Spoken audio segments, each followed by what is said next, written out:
Olá! Sejam bem-vindos aos 5 Perguntas para o CHRO, a websérie da Minds feita por especialistas em carreira na área de recursos humanos para todos os profissionais da área.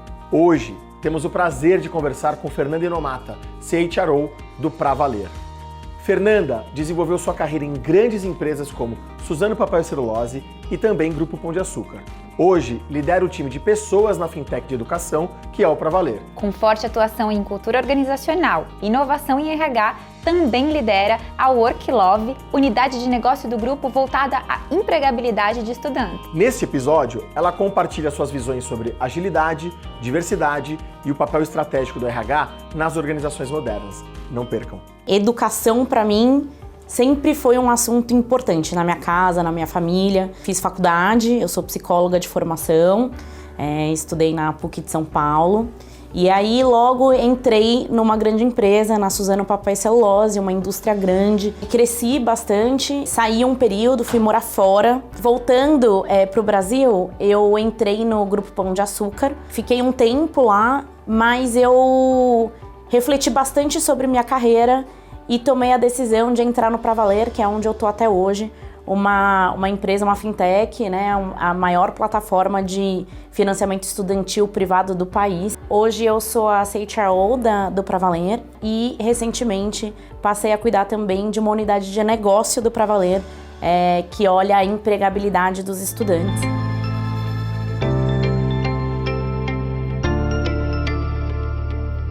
A primeira coisa que eu aprendi ao longo desses anos de carreira é que tem duas coisas essenciais para você fazer uma boa gestão de pessoas.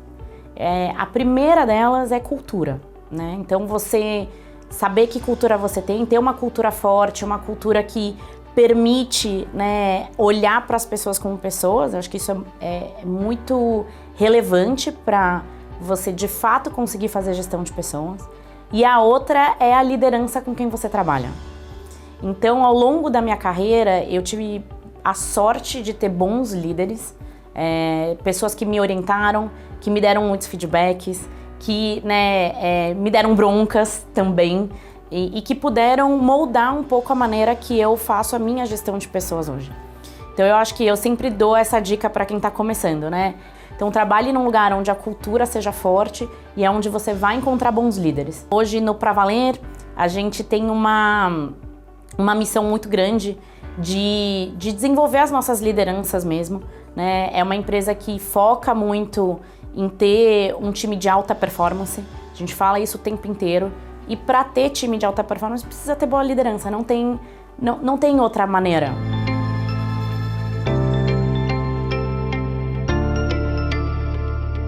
Logo que eu entrei no Pra Valer, a gente fez um trabalho de cultura e depois de 6 anos, a gente teve que revisar esse processo, né? Para poder se adaptar a um momento novo, né? Ao negócio. Então, o Pra Valer cresceu, o Pra Valer comprou outras empresas que tinham culturas diferentes, similares, mas diferentes. A gente aumentou nosso portfólio de produto, fala com clientes diferentes. E eu acho que tudo isso a gente teve que considerar para poder reformular a cultura da companhia e poder se adaptar melhor. E eu acho que o trabalho de cultura, quando a gente fala do ponto de vista de RH, muitas vezes o RH se acha o grande dono da cultura, né? E eu acho que a gente não é um grande dono da cultura. Eu acho que o RH é um grande guardião, né? Um olheiro da cultura. Mas a gente não é dono dela. Quem é dono da cultura é isso, é a história da companhia. A história, ela diz muito sobre a cultura que a gente tem, mas também o contexto atual, né? O que a gente precisa fazer, onde a gente quer ir, quais são os produtos, quem são os clientes. Tudo isso se mistura para a gente poder formular, né, e traduzir a cultura da organização para as pessoas que trabalham lá. E eu acho que esse é um grande desafio, é como a gente mantém uma cultura viva, mas uma cultura atual também.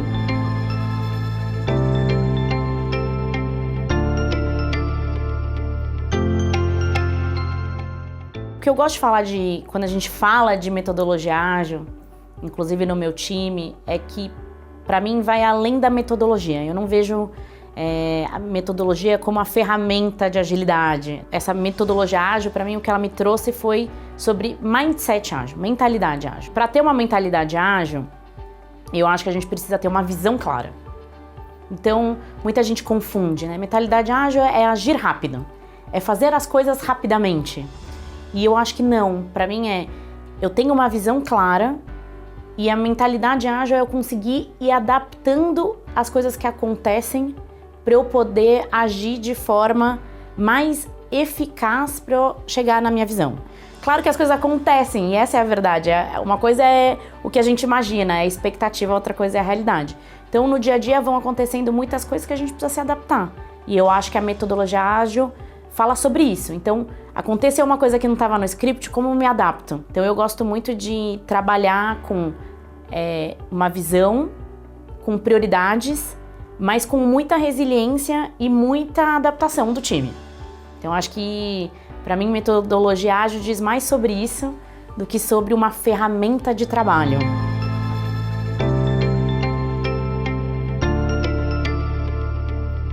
A primeira iniciativa é a liderança, de fato, entender o que é diversidade, né? Entender quais são os gaps sociais que existem, né? Para aí, sim, sem culpa, pensar em ações efetivas, né? Pensar em como dar espaço para que esses grupos subrepresentados possam, de fato, emergir e possam, né, prosperar.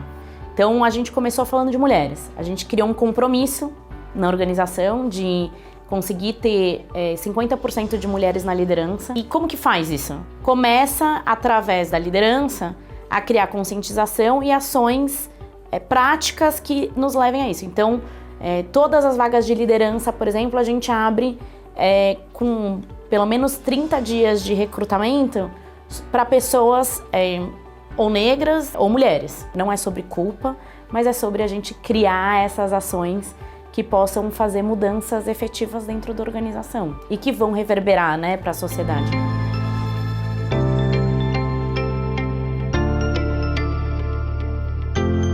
Eu vou começar pela última pergunta, se eu faria alguma coisa diferente.